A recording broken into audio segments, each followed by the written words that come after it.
환영하고 축복합니다. 우리 앞뒤자로 인사 나누실까요? 건강합시다. 이렇게 인사할까요? 네, 감사합니다. 오늘 날씨가 갑자기 추워져 가지고 오시는 걸음이 많이 힘드셨을 텐데 또 예배를 사모하시는 뜨거운 마음으로 이곳에 나와 주신 우리 성도 여러분, 하나님께서 기쁨으로 그 예배 받으실 줄로 믿습니다. 제가 오늘 이제 새벽에 꿈을 꿨는데요. 우리 동네가 홍수가 나가지고 꿈에서 막 해일이 막 덮쳐가지고 물이 다 잠겨버린 거예요, 동네가. 그래가지고 제가 막 걱정하는 마음에 아이고 새벽기도 해야지 하면서 꿈이에요, 꿈에서 딱 일어나서 새벽기도 가려고 제 방에 딱 문을 열었는데 요 지역 사람들이 이제 교회를 갈 수 없으니까 다 저희 교회로 몰려든 거예요. 그래서 입구에서부터 안에까지 꽉꽉 들이차가지고 제가 막 발을 들이댈 수 없을 만큼 많은 사람들이 있는 걸 보고 잠에서 딱 깼는데요. 이상하게 보지 마, 명적으로 해석하지 마세요. 꿈이에요, 꿈. 맞아요. 그렇게 이루어지면 너무 좋겠죠. 홍수 말고 뒤에 거만. 맞아요. 그렇게 우리가 많은 사람들이 주님 앞에 돌아오기를 꿈꿉니다. 그래서 전도하는데요. 사실 전도가 어렵죠. 우리가 이렇게 복음을 전하고 전도하고 하지만 그 열매를 맺는 건 사실 쉽지 않습니다. 제가 이제 학부 때요. 금요일마다 우리 동아리 친구들과 함께 부산역에 가서 꾸준히 전도했었어요. 한 주도 빠지지 않고 매주 부산역에 가서 전도하고 찬양하고 예배드리고 했는데요. 뿔뿔이 흩어져서 복음을 전하는데 제 기억에 그렇게 열심히 했는데 한 두세 명 정도 예수님 영접했던 것 같아요. 힘든 일이죠. 모르는 사람에게 가서 복음을 전하는 건 사실 어려운 일입니다. 한 통계 조사를 본 적이 있는데 전도지 2만 장을 뿌리면 한 명이 교회를 방문하는 평균치가 나왔다라는 글을 본 적도 있어요. 너무 어렵죠. 아까 제가 꿈꿈처럼 많은 사람들이 교회로 막 몰려들기를 사실 모든 교회가 사실 주님께서 그것들을 더 원하실 텐데 그 일들이 잘 이루어지지 않는 겁니다. 그래서 오늘 본문 같이 제자들처럼 우리도 막 권능이 나타나고 능력이 나타나면 사람들이 얼마나 몰려들까라는 생각들을 할 때가 있습니다. 오늘 본문은요, 예수님께서 제자들을 파송하시는 장면입니다. 우리 지난주 본문에서 예수님께서 배척당하시는 모습들을 우리가 살펴보았잖아요. 예수님의 고향 사람들은 예수님의 놀라운 말씀과 능력에 놀라고 압도되었지만 그들의 선택이 무엇이었습니까? 예수님을 배척하는 거였죠. 자신들의 삶이 바뀌는 것을 원치 않으셨습니다. 그럼에도 예수님은요, 오늘 본문에 보니까요, 6절에 뭐라고 적혀 있나요? 이에 모든 촌에 두루 다니시며 가르치셨더라.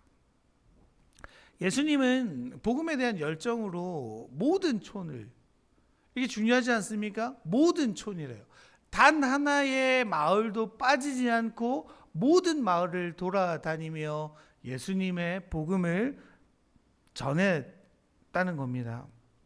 왜 그렇게 하십니까? 예수님의 열정은요, 사랑에 기반되어져 있기 때문이죠.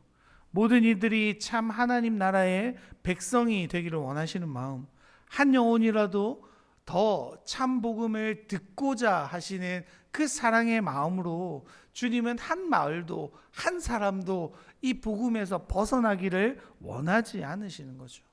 그래서 그것을 위해서라면요, 배척당하든 사람들이 멸시를 하든 자신에게 어떠한 해를 끼치든 그게 중요하지 않은 겁니다. 아니 어쩌면 주님은요, 이 땅에 오심으로부터 어떻습니까? 그 끔찍한 고통의 십자가를 지기 위해서 오셨죠. 멸시의 십자가 아닙니까? 저주스러운 십자가 아닙니까? 그 길을 걸어가시러 이 땅에 오신 분인데 사람들의 멸시나 배척이나 사람들의 거절쯤 뭐가 문제가 됐을까요? 그런 주님의 열정으로요, 예수님은 제자들을 부르시고 파송하시는 장면이 오늘의 본문입니다. 그런데 주님은요, 그냥 보내지 않으십니다. 귀신을 제어하는 권능을 제자들에게 주시죠. 병을 고치는 능력도 제자들에게 주십니다. 제자들 입장에서 보면요, 얼마나 신이 나겠어요. 이때까지 제자들은 어떻습니까? 주님의 말씀을 들었죠. 주님의 하시는 사역을 바라보고 돕는 자들이었습니다. 이제는요, 주님의 능력을 힘입어 예수님이 하셨던 사역들을 자기들이 할 수 있게 되는 거예요. 능력을 받아 그들은 가는 곳마다 귀신을 쫓아낼 수 있게 되었습니다. 병 고치는 역사들이 자신의 손에서 나타나는 겁니다. 그러면서 하나님의 능력을 전하는데, 여러분, 제자들 입장에서요, 얼마나 신이 나고 즐거웠겠어요. 우리도 그럴 때 있지 않습니까? 하나님, 내가 그 누구보다 많은 능력을 주시고 권능을 주시면 얼마나 신이 날까요? 이왕 예수 믿는 거, 우리 교회가 더 큰 영향으로, 더 큰 능력으로 하나님의 일들을 하면 얼마나 좋을까요? 라고 우리는 언제나 생각합니다. 맞죠? 맞아요. 그런데 주님께서요, 그냥 보내시지 않으세요. 권능을 주시고 능력을 주시죠. 그것들을 통해서 하나님의 복음을 전하라 하셨는데요, 그냥 보내지 않으세요. 주님은 그들에게 명령하십니다. 8절 같이 한번 읽어볼까요? 명하시되 여행을 위하여 지팡이 외에는 양식이나 배낭이나 전대의 돈이나 아무것도 가지지 말며 9절까지요, 신만 신고 두 벌 옷도 입지 말라 하시고, 주님께서는요, 떠나는 제자들을 향해 말씀하세요. 명하셨죠. 그런데 생각해 보세요. 이 내용이 좀 부담스럽지 않습니까? 아무것도 가지지 말래요. 신발을 신어도 되는데 두 벌 옷도 가지지 말랍니다. 춥잖아요. 그 유대 지방은요, 낮에는 덥고 밤에는 추워요. 그러면 나를 좀 따뜻하게 만들 저고리 하나 입고 싶은데 그것도 입지 말라라고 주님께서 말씀하시는 겁니다. 그게 좀 부담스러운 말 아닙니까? 사실 제가 이 본문을 보면서요, 이 본문을 어떻게 이 시대에 적용시켜야 할지가 조금 고민이더라고요.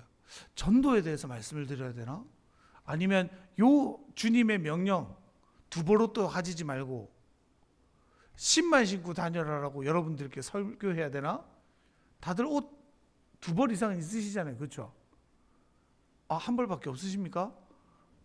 다 팔아버리라고 말해야 되나? 고민인 거예요. 고민인 거예요.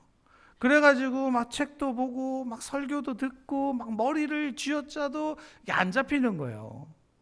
그게 잘 모르겠는 거예요. 본문의 전체적인 맥락 속에서 주님 왜 이런 말씀을 우리에게 던지시는지 잘 이해가 안 되는 거예요. 그리고 어떻게 이게 우리의 삶에 적용해야 될지도 잘 모르겠는 거예요. 그런데 어제요, 제가 요즘 토요일마다 디모데 청년들이랑 같이 달리기 하지 않습니까? 요즘 이제 평소 이제 집 근처에서도 달리는데 요즘 뭐 춥기도 하고 좀 컨디션도 안 좋고 살도 다시 찌는 것 같고 이래가지고 좀 쉬었어요. 그래가지고 한 지난주쯤에 혼자 이렇게 달려봤는데요, 이게 못 뛰겠는 거예요. 한 바퀴 딱 돌고 바로 집으로 돌아갔습니다. 내 몸은 이제 안 되겠다. 겨울 동안은 편히 쉬자라고 마음먹고 있었는데, 우리 집사님 오시더니 또 토요일마다 저를 끌고 가셨어요. 목사님, 오늘도 뛰시죠? 딱 갔는데요, 제가 말씀드렸어요. 집사님, 저는 이제 안 될 몸이 된 것 같습니다. 못 뛰겠습니다. 저는 가다가 걸어가야 될지도 모릅니다 했더니 집사님께서 저한테 그러시는 거예요. 목사님, 제가 맞춰드릴 테니까 저만 따라오세요. 이렇게 하시는 거예요. 그래가지고 집사님이 앞에 뛰시고 부목사님 옆에 뛰시고 저는 뒤에 뛰어가지고 막 따라가는데요, 신기한 게요, 집사님이 딱 이렇게 눈치를 보시면서 좀 빨리 달리시다가 제가 지쳐 있는 것 같으면 좀 천천히 달리시고 이렇게 페이스를 맞춰주시는 거예요. 그 뒷모습만 보고 쫙 따라가는데 이게 뛰어지는 거예요. 그게 뭐 많이는 못 뛰었어요. 한 5km 정도 뛰었는데 오랜만에 그렇게 길게 뛰면서 집사님이 뒷모습만 보고 쫙 따라가는데 그때 문득 하나님이 이 본문이 불현듯 생각나게 하시는 겁니다. 그래, 이 본문이 결국 뭘 말하는지 알게 되는 거예요. 예수님이요, 이들을 보내시는 목표, 그리고 지금 예수님이 하시는 말씀이 초점이요, 전도에 있지 않은 거예요. 그들의 검소한 삶에 있지 않다는 걸 알게 됐습니다. 주님은 그들을 보내시면서 더 큰 계획으로 이들에게 말씀하시는 건가를 달리 가면서 깨닫게 됐어요. 8절의 말씀 보니까 아까 말했죠. 양식도 배낭도 돈도 아무것도 가지고 가면 안 되는데 가져가도 되는 거 딱 하나 있죠. 뭐예요? 지팡이예요. 지팡이. 우리는 성경에 지팡이가 자주 등장하고 목자들이 다 지팡이 들고 다니니까 야, 지팡이를 대수롭지 않게 여기는데요. 지금 예수님이 유대인들에게 지팡이를 들고 떠나라라고 하면 이스라엘 백성들에게는요, 번뜩 생각나는 본문이 하나 있습니다. 그게 뭐냐면 출애굽기 12장 11절이에요. 같이 한번 읽어보실까요? 너희는 그것을 이렇게 먹을지니 허리에 띠를 띠고 발에 실을 신고 손에 지팡이를 잡고 급히 먹으라. 이것이 여호와의 유월절이니라. 그러니까 여러분, 지금 제자들이 떠나 선포하려는 말씀은요, 사실 출애굽을 떠나 가나안으로 가는, 그러니까 완전히 신분이 바뀌어 하나님의 백성으로 걸어가는, 하나님의 약속으로 땅으로 가 새로운 삶을 시작하는 그들의 삶과 마찬가지라는 겁니다. 지금 그들이 선포하는 것은 새로운 하나님 나라의 백성으로 가는 과정 속에 있다는 거죠. 그래서 주님의 큰 계획이 뭡니까? 예수님의 나라 백성으로 예수님의 살아가시는 방법을 닮아가라는 겁니다. 그래서 제자들에게 권능만, 능력만 주시고 보내는 게 아니에요. 8절에 명하시되. 사실 이게 더 중요한 거죠. 능력이 나타나고 귀신을 쫓고 병이 낫고 이것들이 능력으로 나타날 수 있죠. 보여질 수 있죠. 그런데 생각해 보세요. 능력은 나타나는데 그것이 예수님의 삶과 전혀 다른 모습이라면 그건 주님의 것입니까? 아닌 거예요. 능력이 나타나는데 예수님의 말씀을 온전히 전하지 못하면요, 그 하나님의 능력입니까? 아니게 되는 거죠. 주님은요, 제자들에게 보내실 때 능력만 주시는 게 아니에요. 하나님의 말씀으로 그들이 살아내고 바르게 전하게 말씀하여 내시는 겁니다. 이게 무너지면 안 되는 거죠. 교회들도 마찬가지입니다. 능력에 치중하고 교회가 어떤 일을 해야 되는지 치중하고 우리가 어떤 영향력을 펼칠지를 고민하는데 그게 앞서서는 안 돼요. 우리에게 있어서 가장 중요한 것은요, 예수께서 명하시되, 주님이 우리 삶에 무엇을 요구하시는가, 주님이 우리 교회에 무엇을 요구하시는가, 주님이 말씀을 우리 가운데 무엇을 명하시는가, 그리고 그것을 어떻게 살아내는가, 이것이 훨씬 중요하다는 겁니다. 우리 지난 10월 22일 PD 수첩 혹시 보셨습니까? 다락방에 타락한 목사들이라는, 목회자들이라는 제목의 로 방영이 되어졌는데요. 다락방 잘 아시죠? 우리 교회 옆에도 목민교회도 다락방인데요. 여기에 대한 이제 문제를 고발한 내용이 있었습니다.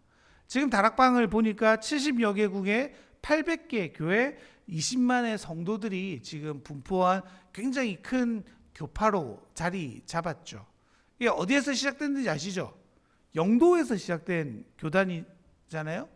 그게 막 전도를 막 열심히 하고 복음 전하기 호해서 유명했죠. 류광수 목사 유명하지 않습니까? 그런데 피드수첩에서 이렇게 그 사람을 파는데 이게 놀라운 일들이 벌어지는 겁니다. 그 사람이 이렇게 시계를 보여주면서 저는 시계를 수집합니다 이러는데, 감정하시는 분들이 보더니 1억 3천만 원짜리, 또 다른 시계는 1억 6천만 원짜리. 그 목사가 차고 다니는 차가 이름도 어렵던데 마이바흐 혹시 아세요? 저 잘 모르는데 뭐 4억, 5억, 6억 하는 차를 2대 사가지고 타고 다닌대요. 사실 이렇게 뭐 과소비하는 것도 문제인데요, 더 문제가 있습니다. 이 목사가 즐겨 마신 음료가 뭔지 아세요?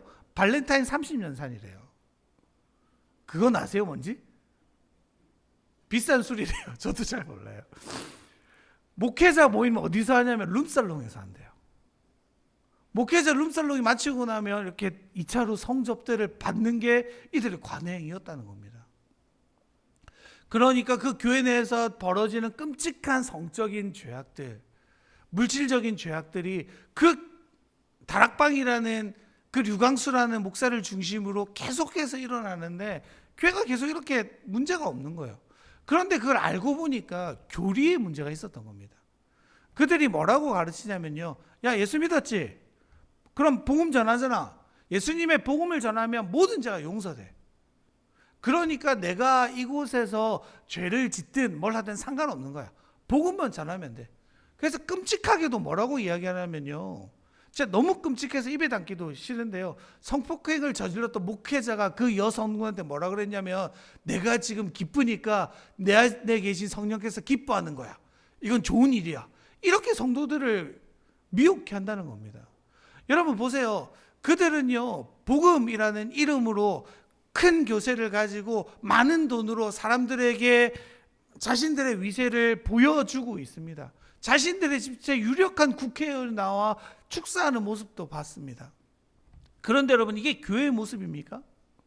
예수님의 삶의 방식이에요? 아니죠. 완전히 틀리게 바라보는 거예요. 완전히 하나님의 말씀을 잘못 이해하고 있는 거죠. 그러니까 그들이요, 그 성경 가운데서 하나님의 말씀을, 하나님의 뜻을, 하나님의 그 삶의 방식을 완전히 오해하고 자신 마음대로 살아가니까 그런 범죄들이 지금도 계속 벌어지고 있다는 것 아닙니까? 여러분, 그래가지고요, 우리에게 중요한 게 뭐예요? 주님께서 명하시는 게 뭔지 깨닫는 게 중요한 거예요. 바르게 하는 게 중요한 거예요. 아는 대로 우리는 살아갑니다. 믿는 대로 우리는 살아가요. 주님께서 그 삶을 우리에게 보여주셨죠. 이렇게 살아내라고, 이렇게 살아내라고 말씀하셨죠. 그래서 우리가요 잘 알아야 돼요. 그게 제가 부담이 되는 거예요. 야, 나는 잘 사는가? 사는 걸 떠나서요, 정말 잘 가르쳐야 되겠다. 우리 성도님들께 정말 말씀을 오해하지 않고 바르게 가르쳐야 되겠다. 이 부담이요, 그 영상을 보고 나서 부담이 너무너무 커지는 저를 발견하게 되어지는 겁니다. 사랑하는 성도 여러분, 그래서 중요한 게 뭐예요, 여러분? 우리가 말씀을 보는 거예요. 제가 종종 말씀드리잖아요. 제가 중요한 사람입니까? 아니에요. 제가 막 대단한 사람이에요? 제가 하는 말이 다 진리예요? 아니에요. 진리는 오직 주님이 우리에게 주신 말씀밖에 없습니다. 그래서 우리가 성경을 봐야 돼요. 우리 스스로 성경을 바라보고 하나님이 뭐라고 말씀하시는지 늘 분별해야죠. 주님의 말씀이 우리에게 전해지는 거죠. 그래서 주님은 제자들에게 어떤 삶을 살아가야 할지, 너희들 어떤 태도로 나아가야 할지를 말씀해 주시는 겁니다. 그렇게 본다면 예수님께서 왜 제자들에게 능력을 주시는지도 알게 되죠. 왜 그렇습니까? 너희들의 힘이 아니야. 너희들의 능력이 아니야. 너희들이 잘나서 복음을 전하는 게 아니야를 말씀하고 싶으신 거예요. 귀신을 쫓는 권세도, 병을 고치는 능력도 누가 주신 거예요? 예수님이 주셨잖아요. 그러니까 그들이 살아갈 힘은요, 자신에게 있는 게 아니에요. 주님으로부터 오는 힘, 주님으로부터 오는 능력, 주님의 말씀으로 그들이 살아가기를 주님이 원하시는 거죠.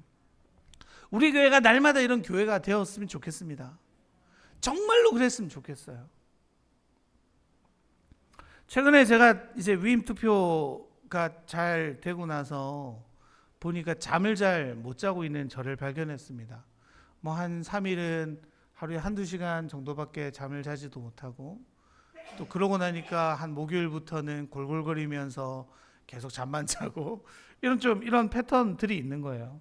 어제도 이제 12시 넘어서 자려고 이렇게 누웠다가 잠이 도통 오지 않는 겁니다. 잠깐 잠들었다가 그 말씀드렸던 그 꿈 꾸고 깨버렸어요. 그러니까 한 1시, 2시쯤 됐던 것 같아요. 그래서 다시 책상에 앉아가지고 본문을 다시 보고 원고를 보고 이런저런 고민도 하고 기도도 하는 와중에 왜 이렇게 잠이 자주 깰까라는 고민들이 하게 됐어요. 그러면서 그 새벽에 잠잠하게 이렇게 있는데 내가 좀 부담이 있나 보다라는 생각이 들기 시작했습니다. 위임을 받았죠. 너무 감사한 일인데 마음 한편에 불안감이 있는 거예요. 야, 우리 성도님들이 실수하신 건 아닌가? 야, 나를 어떻게 믿고, 제가 말씀드렸잖아요. 저랑 이제 27년 정도 같이 하셔야 돼요. 그 일들을 어떻게 선택하셨지라는 생각들이 들어가는 겁니다. 그래서 이거 말씀을 더 잘 준비해야 되겠다. 또 교회를 어떻게 더 잘 이끌어가야 될 건가? 뭐 이런 고민들이 막 휩싸여 가지고요. 또 잠을 못 이루고 있는 거예요. 그런데 그때 갑자기 들었던 생각, 주님이 그 새벽에 저한테 이렇게 말씀하시는 것 같아요. 그렇게 느껴졌어요.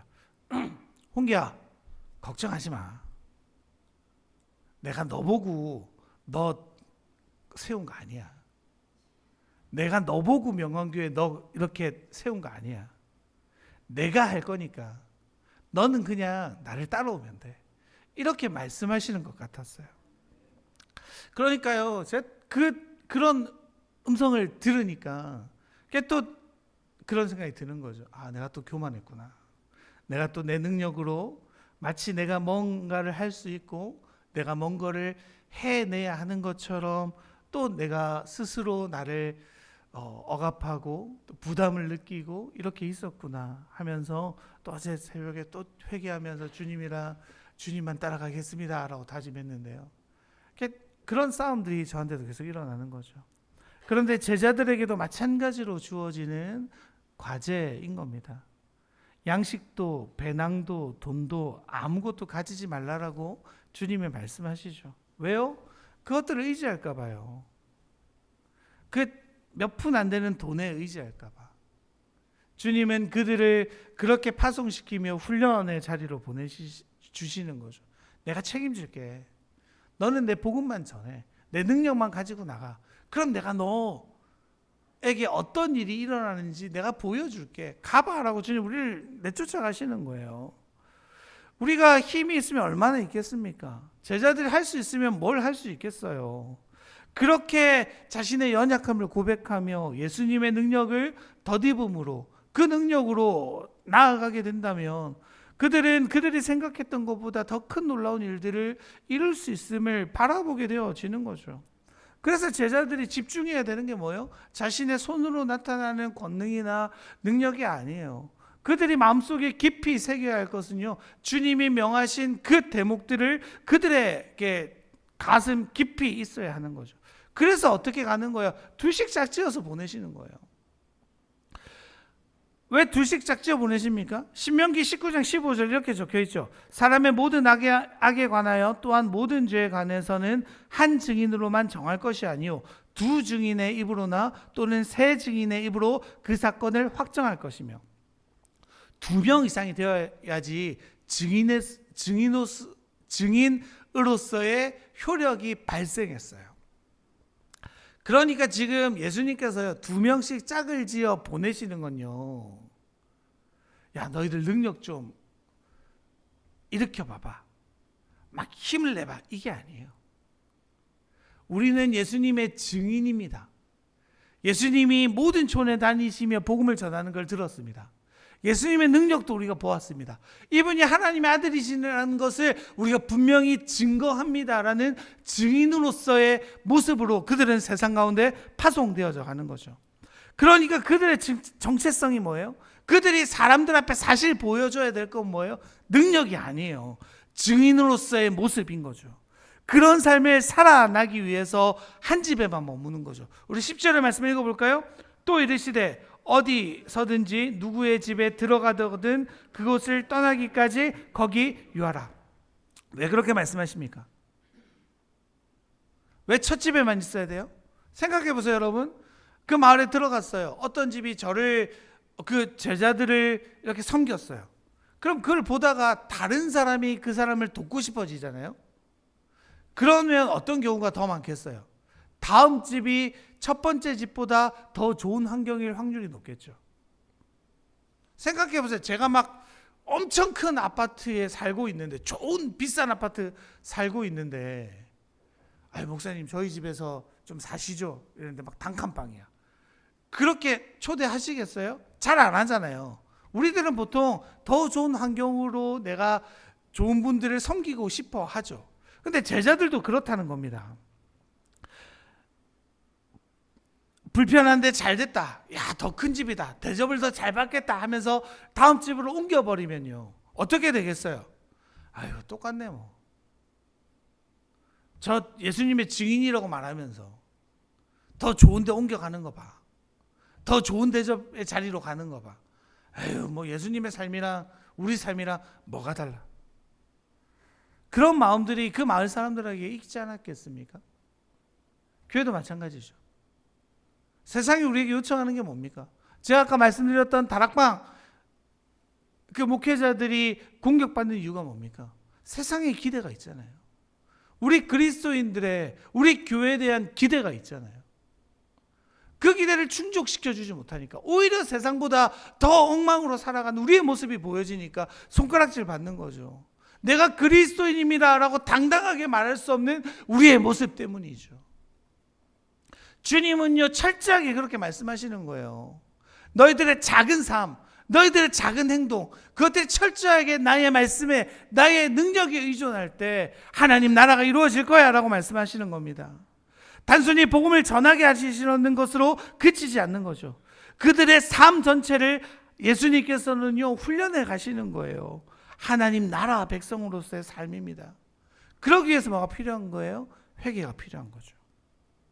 그들이 무엇을 전했습니까? 우리 12절 같이 한번 읽어볼까요? 제자들이 나가서 회개하라 전파하고. 회개가 뭐예요? 깊이 뉘우쳐 돌이키다라는 뜻 아닙니까? 이스라엘 백성들이요 애굽을 나와야지 가나안 땅으로 갈 수 있어요. 애굽에서 머물러 있다면 그들은 여전히 종의 모습이죠. 그들이 그곳을 나왔기 때문에, 광야에서 주님을 만났기 때문에, 주님의 약속의 땅 가나안으로 갔기 때문에 그들은 하나님의 백성 될 수 있었던 것 아닙니까? 우리도 마찬가지죠. 이전의 삶으로서는, 사탄의 자식으로서는요, 죄인된 우리의 모습으로서는요, 하나님 나라를 살아갈 수 없어요. 그래서 뭘 해야 되는 거예요?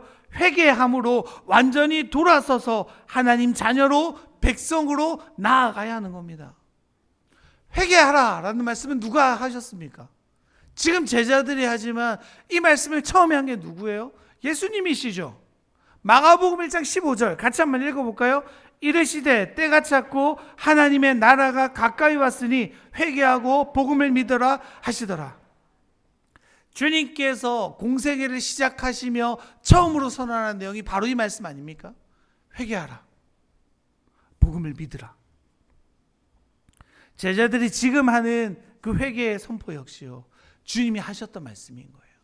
그들은 철저하게 주님의 의에 말하고 주님의 의에 행동하고 주님의 능력을 덧입어 사역하는 자들이었죠. 그래서 주님은요 오늘 본문에서 결국 제자들에게 요청하시는 것이 무엇입니까?